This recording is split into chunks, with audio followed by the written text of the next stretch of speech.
Are you wanting to create your own videos and you don't have a ring light? Then I've got this great suggestion for you. This is what I use. It is a tripod, so you can have it set just as it is at that height, or you can, of course, extend it simply by just pulling out the extension part. Also, the great thing for this ring light, you just pop your phone in here and it's easy to set up, easy to use.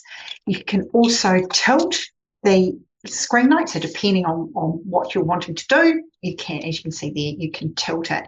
Now, the beauty about this as well, it's something that I definitely use when I'm recording more professional videos, and that is it's got several different light settings and also temperature settings with the ring light.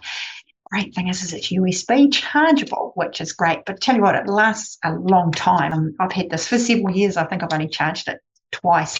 So that is simply what I would recommend if you're wanting to get into professional videos. You are recording yourself, whether it's for TikTok or YouTube, whatever your choices and things are. If you're interested in checking this out, the link is below.